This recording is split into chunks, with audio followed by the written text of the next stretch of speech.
I'm always looking for extraordinary people, and this week on Earth Ancients, we have a fascinating author who has a transformative story and also a lot to say. Her name is Shehnaz Soni. She is a Pakistani who migrated to the United States as a young woman, and she has written a book called The Quantum Being, a self-sustaining and magnificent human craft.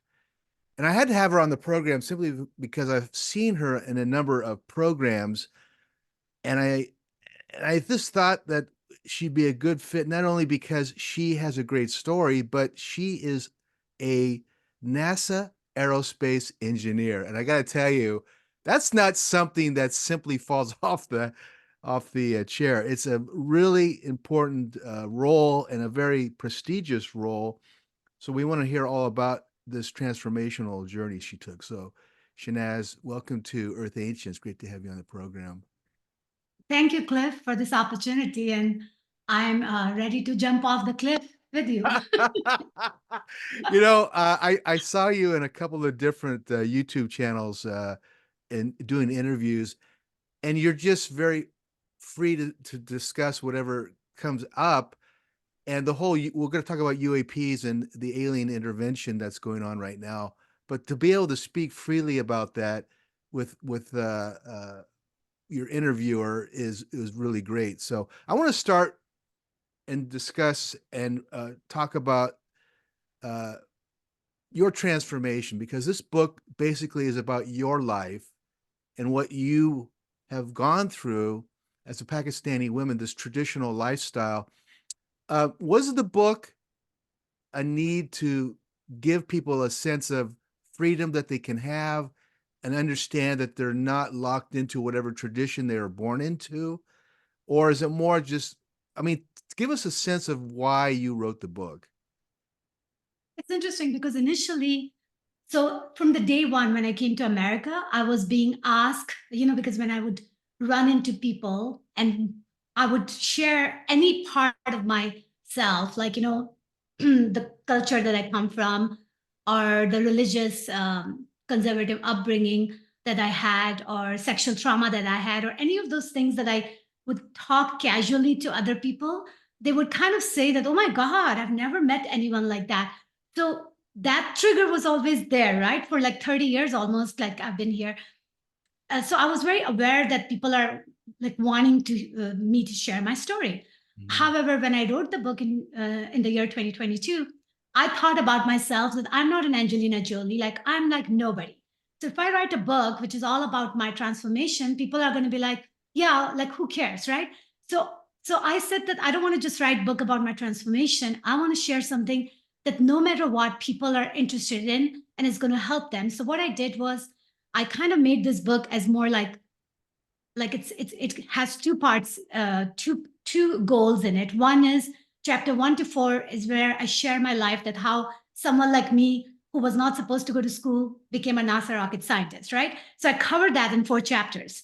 All And right. then the remaining chapters, which is from 5 to 12, I cover every single thing I have learned by going to multiple mystery schools and by being inquisitive, like I say, like a Sunny in the movie I Robot, by having that kind of drive and the curiosity, what I have learned and how I have navigated my life, I share like all those pearls in those chapters. So because to me it was important that I make this book kind of, like so it can cover the broader audience and it can make people realize that they actually have a recipe of how to live an amazing life based on my perspective.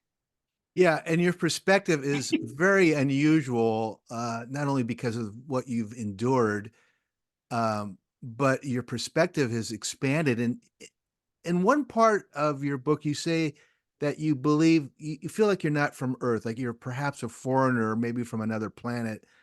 Would you say that's an aspect of reincarnated lifetime, or would you say that it's just how you feel and that you're here to explore Earth and get as much as you can out of it?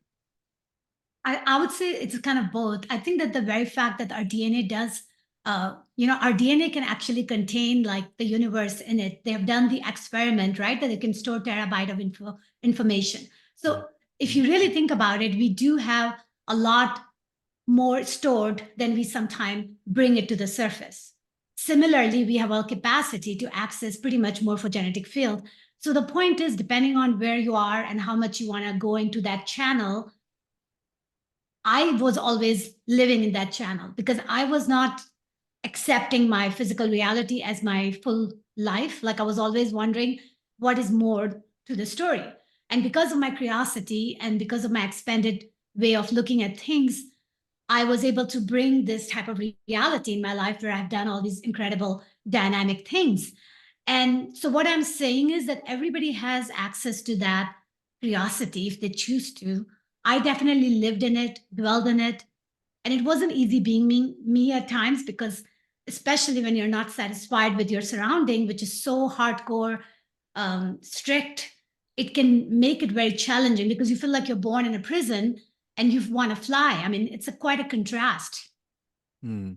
Is reincarnation a known commodity in Pakistan? Does that, I mean, does the religion or religions follow that type of a pathway, understanding? For the most part, no. Like generally, Muslims don't emphasize on reincarnation. Even Right. so I was kind of raised under a Bora religion, which is like a subset of Shia, and Shia is a subset of Islam. And according to that religion, on a surface, they don't really talk about reincarnation, but there are some levels, because like it's like some groups you're in my religion, it was more like there was a teaching that they would give, and it was only for select few.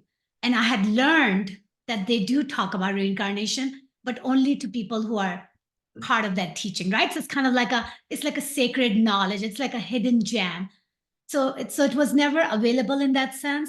But when I went to mystery school teaching and when I started understanding consciousness, when I started understanding that how we come into existence and how we do come back, at least as far as the soul is concerned, then it kind of started making reincarnation a lot of sense.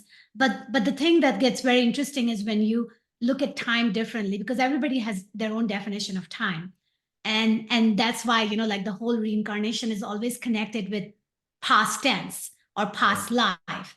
And see, I don't look at time like as a past event. So therefore, the whole past to me does not have to go one-on-one with reincarnation. I like that. In your book, you talk about your ability and to use both mathematics and science. And as a young woman, you had a really great aptitude for this. What did that do for you later on? I mean, you have that ability. Obviously, you took engineering studies and things like that. But in Pakistan, is that a plus or a minus for a woman to have that aptitude? It's an interesting question because for the most part, it depends on what type of family you're born in and what is going to happen when you grow up. And, if you go to school and if you graduate and when you get married, your livelihood and what you're going to do with that knowledge completely depends on your husband and your in-laws.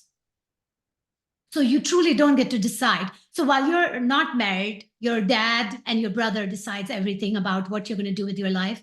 When you're married, then it's your husband, and so it's basically very patriarchal, right? So men gets to decide pretty much what's going to happen.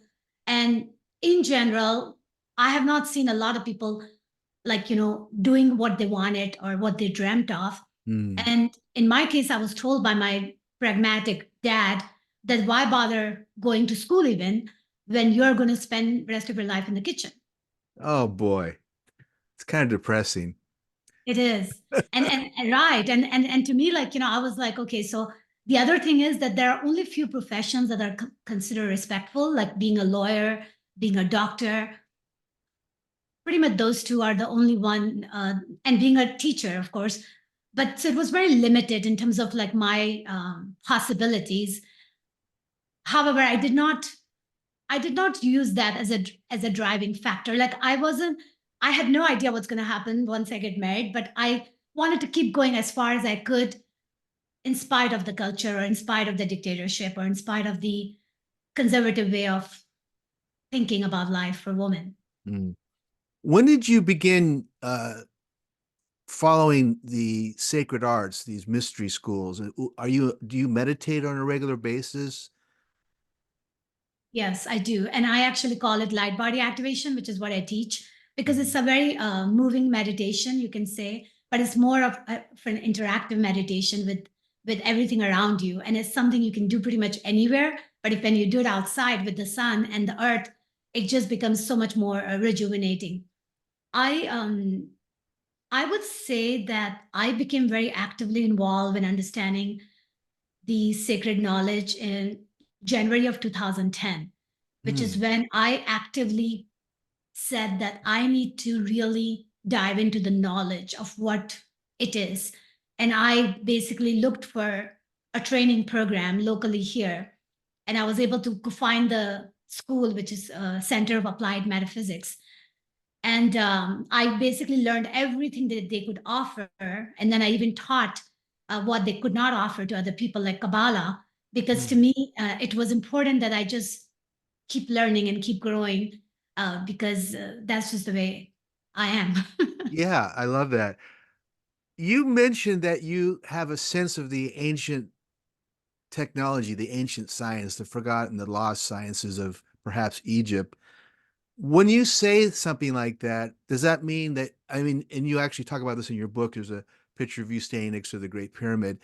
Do you have a sense and perhaps how they built the Great Pyramid or the science behind its creation? So I have to say that everything to do with Egypt, right? The pyramid, Egypt, every single thing kind of makes us realize that how much more we are than what we think we are, right? Because Right. if you really look at watch the movie like Mummy, like they kind of encapsulate every single thing that I've learned in the mystery school's teaching.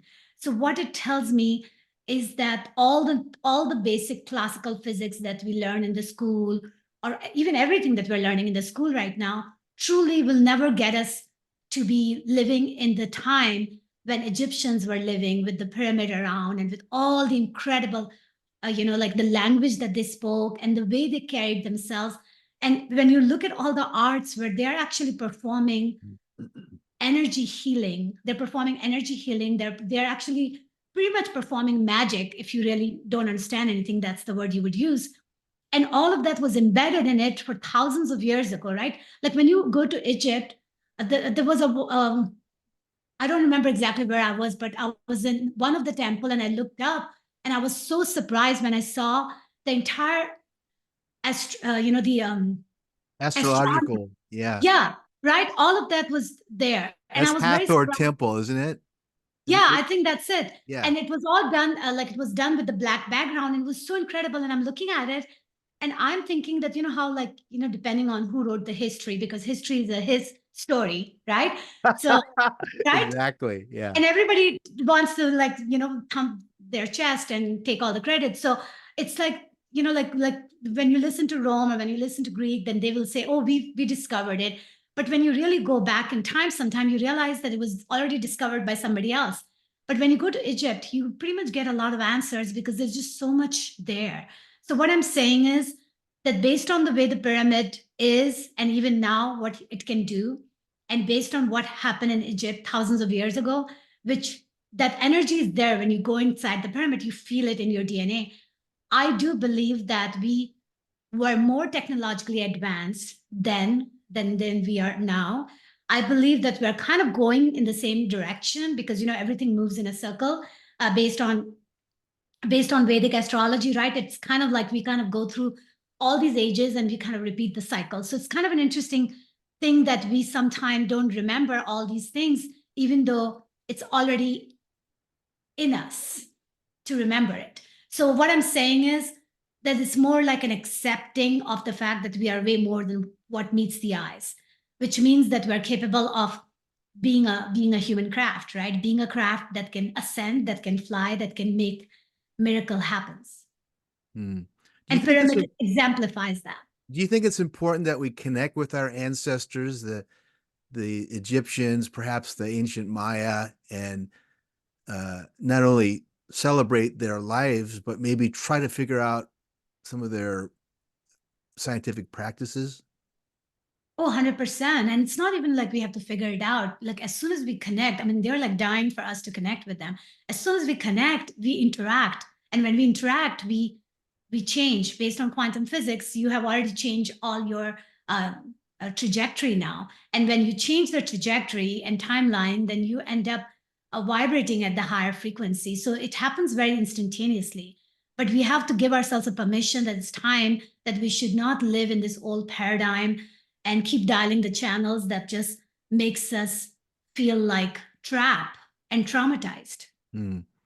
Are you somewhat challenged in the fact that you have been educated in the current physics and sciences, and then when we look to the ancients, it looks like a completely different physics, a completely different science was designed to create these functions, the pyramids and things like that.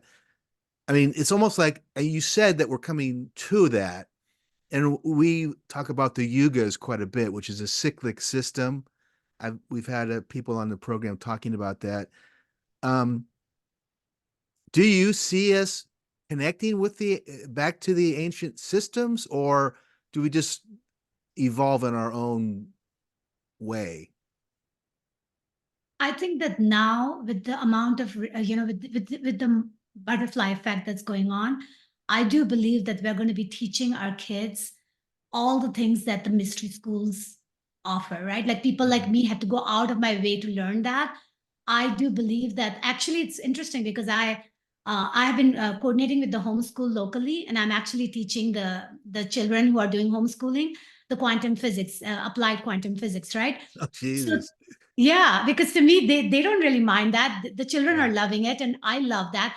So at the end of the day, we are going to make a difference by saying that we are no longer going to accept what has been happening, and we're going to make a change by taking an action.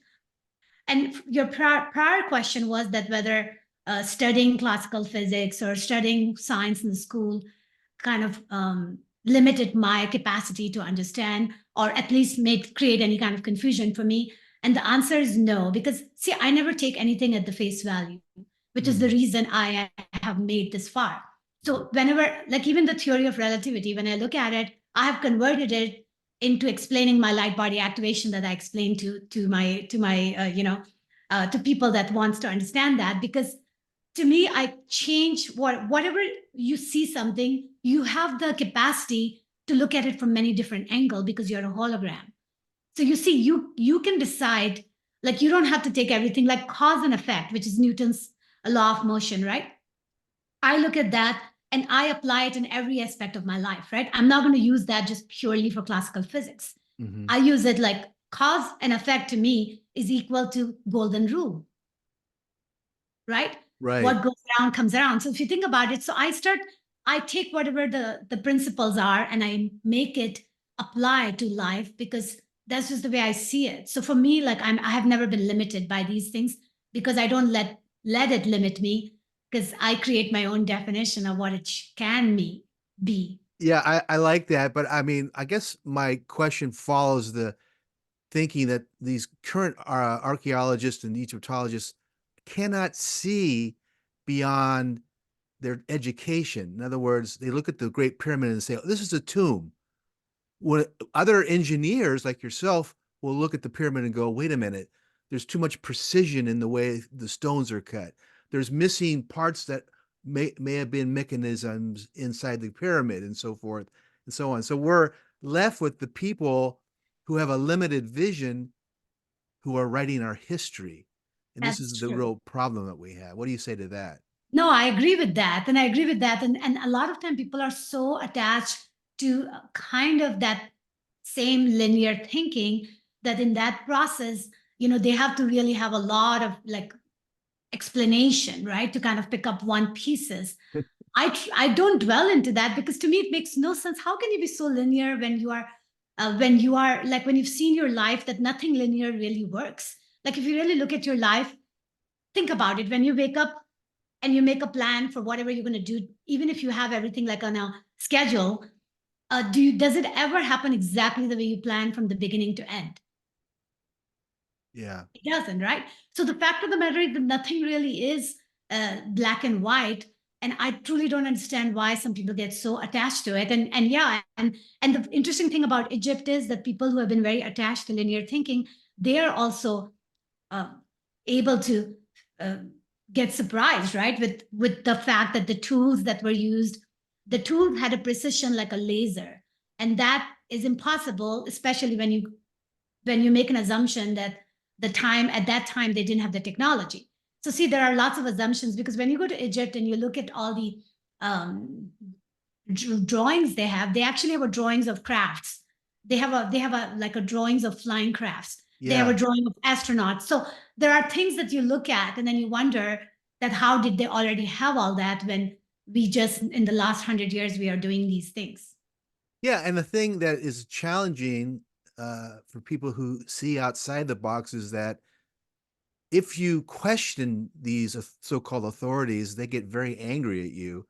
And if you're a representative of the archaeological community and you start thinking outside the box, you lose your tenure as a professor, you're belittled. And it's just like, it's really a challenge right now to be thinking outside the box.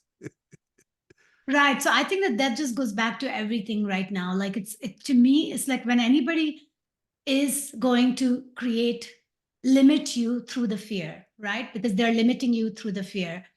Then, and if you buy into the fear, then you're limiting yourself. Hmm. So I think at the end of the day, we all have to start choosing that if I want to do something, then should I do that with or without this infrastructure, right? And I think that ultimately, if more people start making the right choices, then this infrastructure is not going to be able to hold itself because it's a supply and demand, right? The reason you have a fast food is because you're eating a fast food. Right. Exactly.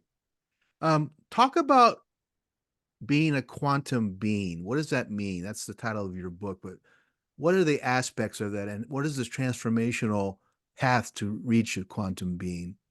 So the reason I chose that title is because I was converging the very fact that, from a scientist standpoint, quantum physics answers most of a question about our existence. And based on that, we at the subatomic level are all the same. Every one of us, actually, whether even you include the um, extraterrestrial, right? Everybody at the subatomic level kind of can be decomposed into the dance of moving electron or photon.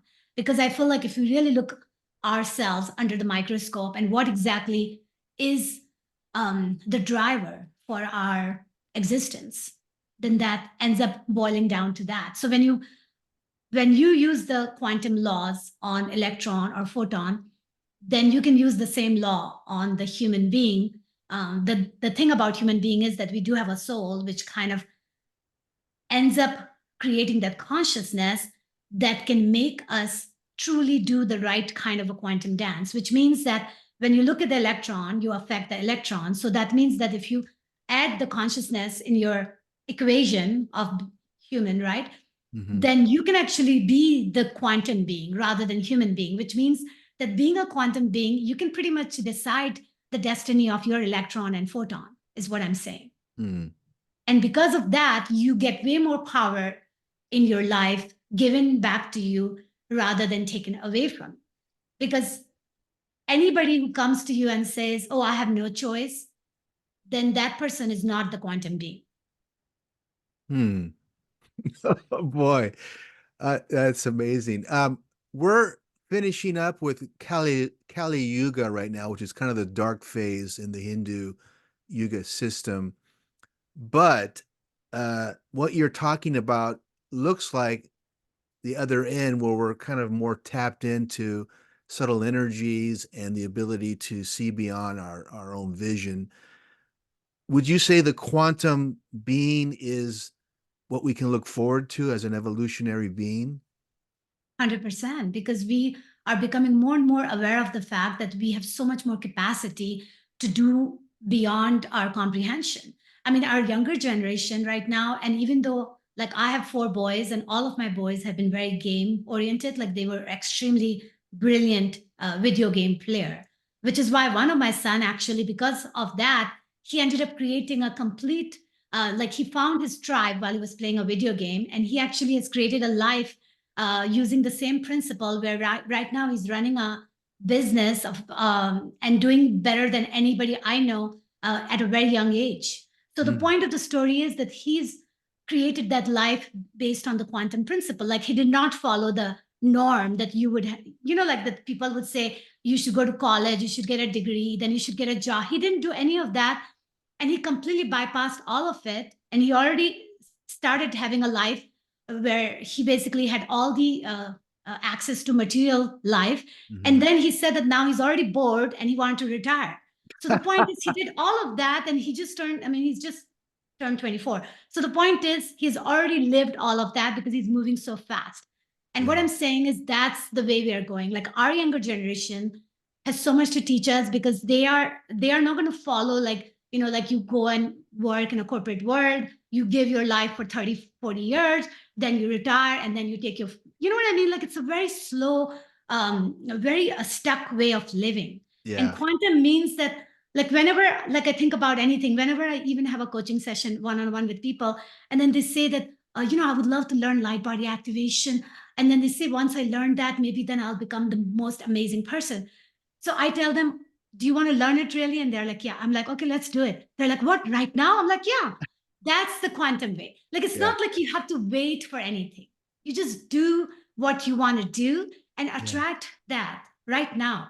I love that freedom that you're expressing, because we're all kind of like programmed by our parents. You got to go this way, follow this path, follow this path. And what you're saying is, you know what? Start a business and then stop it and then start another, adventure. So have multiple dimensions of your life.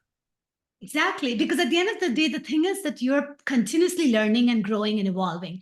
And there is nothing that's really like a failure, because failure is just a perception. Because at the end of the day, every single thing collects that gold dust that you need to take that step in your Jacob's ladder, the next step, the next step, the next step. And that's how we do this quantum dance. Yeah, amazing. Um, you have some fascinating things to say as an aerospace engineer for NASA. And I'm curious about your opinion on UAPs, because this is not going away, although the American government doesn't want anybody to really know about it and they continually try to cover it up. What's your feeling on the UAP phenomenon? Well, so basically, it's the Unmanned Aerial Phenomena, right? That's what the acronym stands for.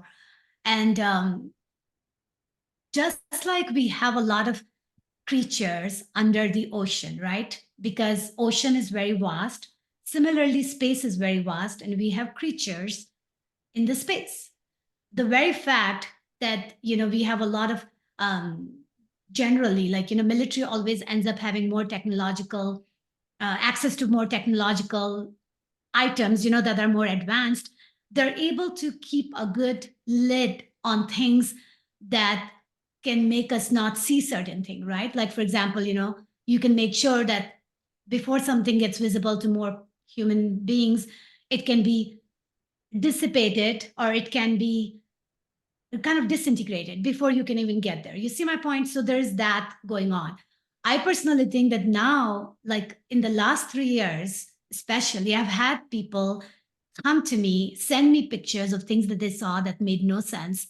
I personally had my own examples when I was in Florida, and even in my right by my house, I saw something that made no sense.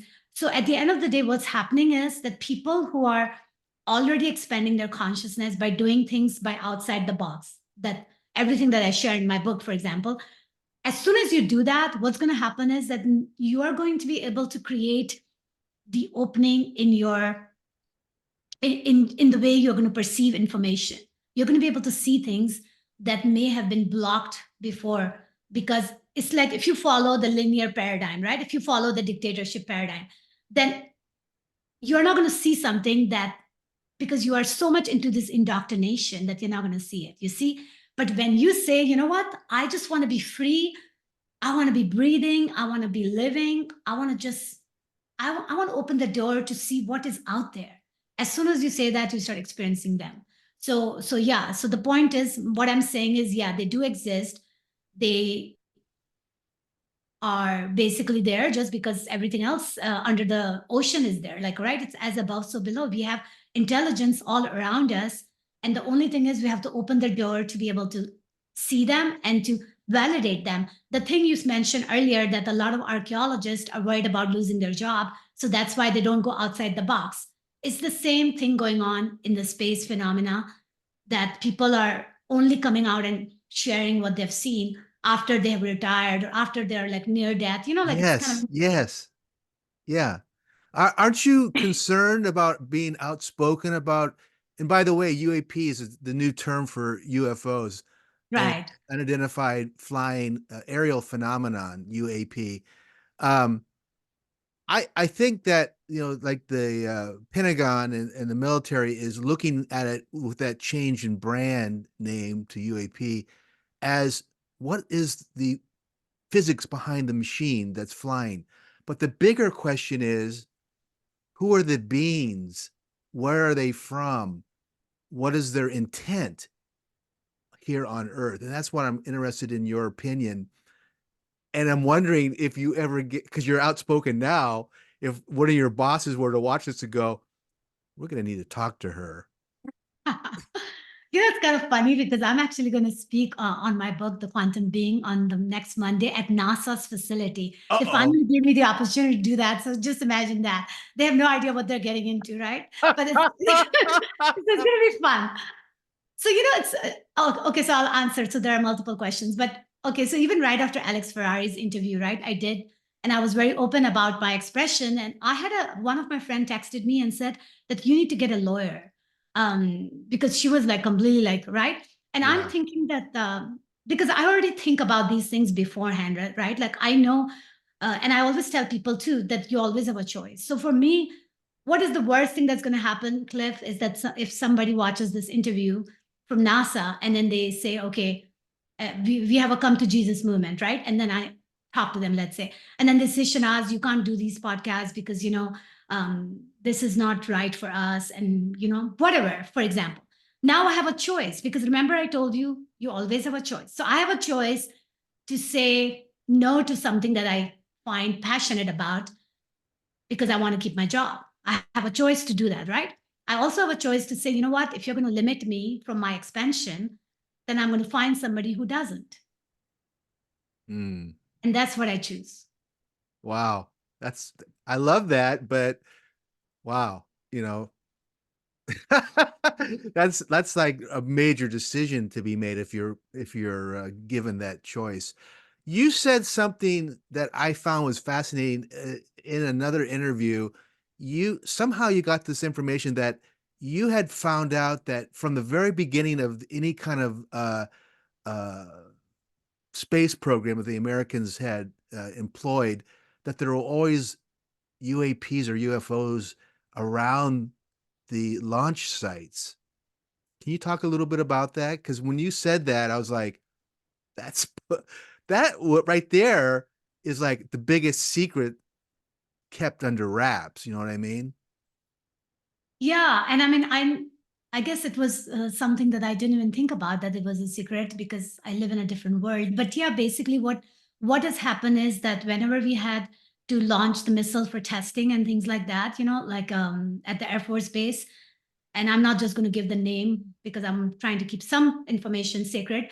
I had engineers come to me and then they would say that they saw something that was kind of going in a way like with the speed that there's no craft that we've ever made that can go to that speed. So they basically would say that they had a sighting of, you can say, UAP, right? Because that basically was flying right when they are about to perform when they're about to launch, a missile, for example, for testing or anything like that. So they Right. would see it and then they would come to me and then they would say that I just cannot believe that what it is. Like they were wondering, like, so they didn't know whom to share with. So they come to me because they know that I'm not going to completely question them or make them think that they have lost their mind. Because I had people come to me and then would say that, I heard my dad, speaking to something that didn't look like a human. And I was told to go in my room, but I sneaked in and I saw it. Like people would tell me these stories that they wouldn't be able to tell anybody because they knew that I will hold the space for them. So yes, And as I said, I personally had my own experience. So, and not only that, and even though weather is always a very big determination factor whenever we launch any kind of rocket, at the same point, you have seen how unpredictable weather is, right? From any perspective. In Yeah. the morning, they can decide the weather to be a certain way, and they completely do everything to get everything ready. And the weather changes like completely. Like that's why we had so many times we have to scrub the launch, because if everything would happen exactly the way we plan, we would never have to scrub the launch ever. But it doesn't work like that. So what I'm saying is, yes, 100%, there is an intervention there.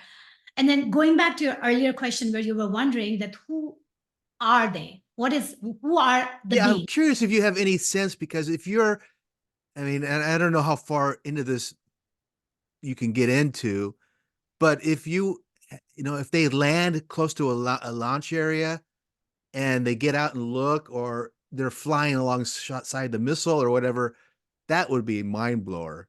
That is true. So I have to say that, like, okay, so based on, I mean, I'm very much into sci-fi because sci-fi is where I get all my news.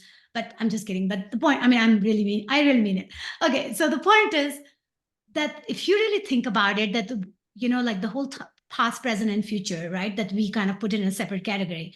But just imagine all of us have our future, like basically our future aspect that exists, that can actually communicate with our present, especially because of the technological advancement. So what I'm saying is that what we're interacting with in the form of something that we don't understand could be many things, but one of them could be that it is our future self we are interacting with, Hmm. right? And whenever you say that, okay, we want to know what their intention is, basically, when you read chapter 6 in my book, that law applies in every aspect of our existence, right? So it kind of, the answer, when you ask a question, the answer is always there, right? So if you say, I wonder what their intention is, well, what is your intention?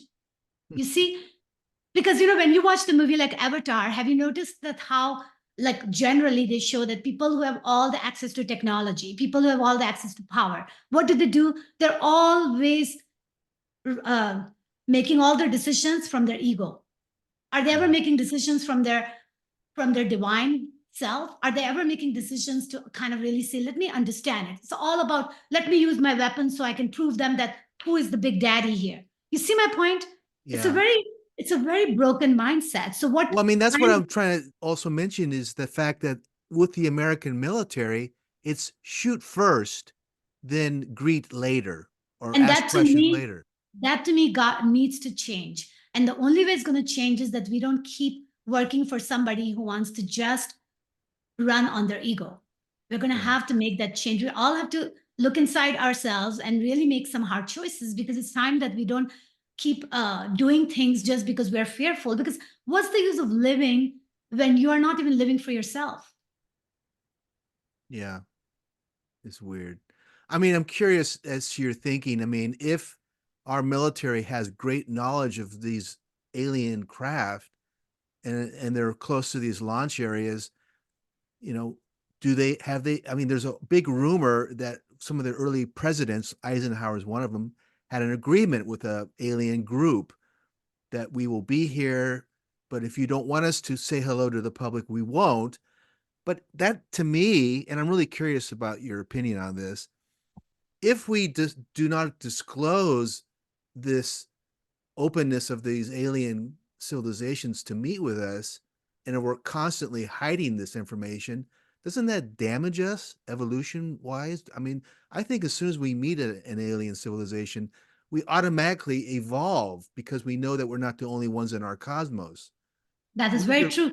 So right there, you get your answer, right? That ultimately, what is the goal, right? Because whoever is protecting you or hindering you, right, from any kind of information, then what is the intention, right? Because it's all about, like, to me, whenever you are, like, I mean, it all boils down to power and control, right? In general, like, whenever people are hiding something from the other person, there's always a fear operating underneath, right? What is that fear, right? What are you fearful that if all of the human beings knows everything, right, that's really, really going on, all of us will become extremely amazingly powerful, and then we're not going to be listening to these limited leaders, and they are not going to have like fun as much as they're getting fun from all the excitement that they get because of our trauma or because of our, because of the way our emotional turmoil, right? Yeah. Yeah. You're tapping into the control issue, and you're sensitive to that because you had this in your as your child. So you're like, I can see you're trying to control. You're trying to control. And that is exactly where the choice and control, right? I mean, think about all of these words, right? So at the end of the day, what I'm saying is that, like, our fear is the reason we let ourselves be controlled by other people. Mhm. I actually have a quotation in my book, right, which says that if I wanted to be controlled, I would have come with a remote. That's hilarious. As we conclude the whole idea behind UAPs, UFOs, and the alien beings, can you project a time when we do have a general meeting or an understanding? Because I don't know what to believe anymore. There's so many rumors about underground bases and working with alien groups, but not expressing it to the public because they'll be wanting to kill themselves. I mean, do you know about the Brookings Institute document that was written in 1960? It was requisitioned by the NASA to find out how people would react to first contact. Wow, no, I'm So, not so familiar. anyhow, this document was requisitioned, and it's basically very sad. It said that religions would freak out, people would jump out of buildings, they couldn't deal with it, people would want to kill themselves if there was knowledge of an alien race. But it was written it was requisitioned in 1960, and it feels like they're still following that. Yeah, that is an interesting thing, because if you really think about it, right? Like when you look at the world and look at the chaos and look at what happened, even when in 2020, right, the whole COVID thing happened. Yeah, If you really think about it, like, at the end of the day, like it's almost like whoever is making these decisions, they don't really have faith in themselves, because you have to have a faith in yourselves to project it outwards.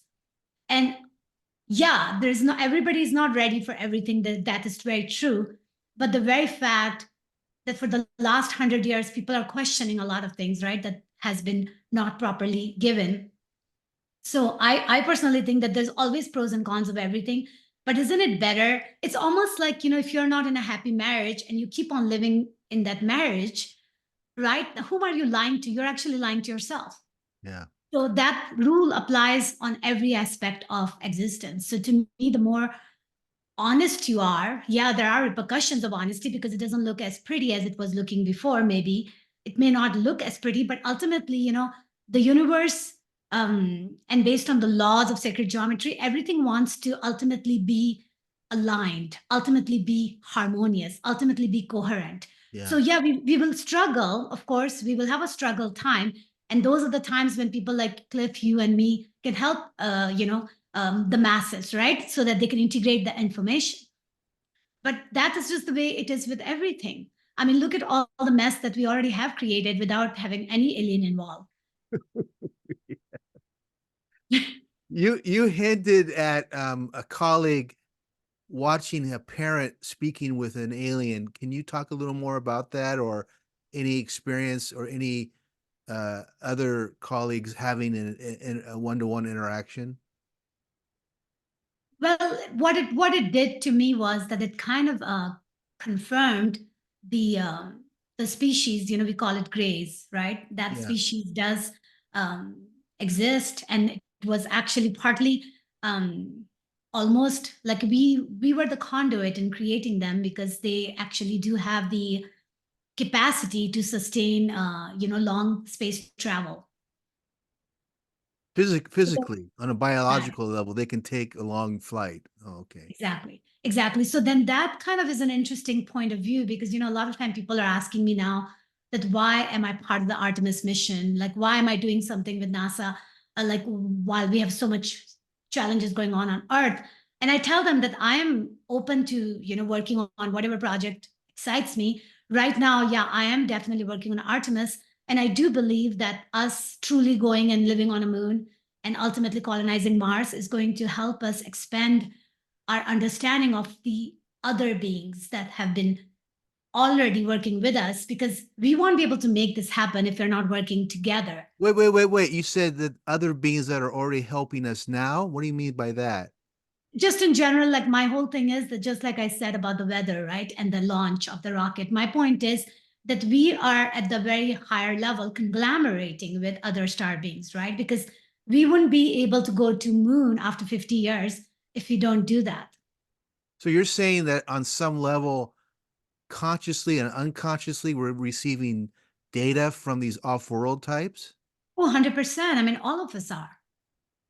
And especially our leaders who are already aware of them, they're definitely working with them, right? Because that is just the way, that is definitely happening in the background, right? We just don't know all the details because it hasn't been broadcasted by Putin or any of the president yet. Well, are you saying that some of your engineers who are plotting the Artemis program have are working with off-world types? No. I mean, I'm okay. So I'm not making a statement in that sense, because I'm just saying in general, the beings are here. They have always been here. All of us are interacting with them at one way or the other. Whether you know Oh, it or not, that's completely up to you. We are all interacting. Similarly, when we make major decisions, like when the decision to live on a moon is a pretty major decision for human beings. When you make a decision like that, and if you are able to do that, it's partly because the entire universe wants you to do it, not just human species. oh, I hear you. It's an evolutionary kind of thing. Exactly. Yeah. Exactly. So that's exemplifies that you're working with a power that hasn't been, been made aware to the masses. Talk real briefly about the Artemis program. What's the goal for that, and what's the long-term projection for completion? Okay, so I'll definitely do that. I have to hop on another meeting in 5 minutes, but I'll do my best. So Artemis mission is basically Apollo, twin sister Artemis. This mission is all about the first woman to walk on the moon first. So that's why woman is going to walk. Yeah. Oh, right. Okay. And it's going to happen in 2026, I believe, September. That's the scheduled date. And we are going to do Artemis 2 mission in 2025. We did the first one when we did the launch of the SLS rocket, which was to make sure that the SLS, which is one of the most heaviest rocket ever built, was able to go to the lunar orbit. So the reason for these missions are just like International Space Station was built up in the space in a multiple flights. Artemis is the same way. There are multiple missions. Right now, I'm working on the Artemis 3 mission. We already launched the first. We're going to do the second one in 1 year. These missions are like a Jacob's ladder. They are built on top of each other. So every mission, you add more goals to it. So the third is the first mission, where it's going to be manned mission. That's woman is going to walk on the moon first, and then the man, and then the two astronauts will stay there for 1 week. And then Wow. Artemis 4 is that they're going to stay for a longer time period, and Artemis 5, and then more players are added, like more companies are added, more, so it's a very big giant party that we're going to do, and it's an international crowd, because we have, European Space Agency involved, we have SpaceX involved, we have Boeing involved, we have Lockheed Martin involved, right? So it's a pretty expensive party. Are And you going to build anything on the lunar surface or just land and walk around? the third mission is all about learning to survive there for 1 week. However, we're going to be sending the commercial payloads, which is going to be all unmanned, and then they're going to create the entire surface asset, so that way we can live on it and colonize moon. So all of that is going to be happening on a regular basis. And so, yeah, the whole idea is to be able to create water and fuel and use the resources and How do all. exciting for you to be a part of that. That must be just, I would want to get up every day and go run to work. Well, that's why I dwell into all these words, because it's so much fun. Right now, my meeting at 2 o'clock is all about Moon to Mars architecture that we are actually creating for this Artemis mission. So The book's called The Quantum Being. My guest today has been Shehnaz Soni. Wonderful, wonderful, wonderful. I'm going Just to put the book for everybody to see. there's the book, and it's been out now. You can get it on Amazon. Do you have a website that people can go to learn more about you, or what's your story on that? Yes. So my website is my first name, last name.com. So it's Shehnaz Soni, which is written down there, and one word.com. And you'll find everything about my group classes and about my one-on-one coaching and the book. And I'm working on my audio right now. I'm narrating it myself because so many people are asking for it. And it's going to come out soon as I submit the Good for audio. you. I was just going to ask you if you had an audible version of it, but good for you. I'm working on it because Alex gave me that action, and that's my highest priority right now. Shehnaz, what a pleasure. And thank you for your time and your openness. I really appreciate it. Yeah, thank you, Cliff, and enjoy. And yep, let the journey continue. Thank you. Thank you. Bye.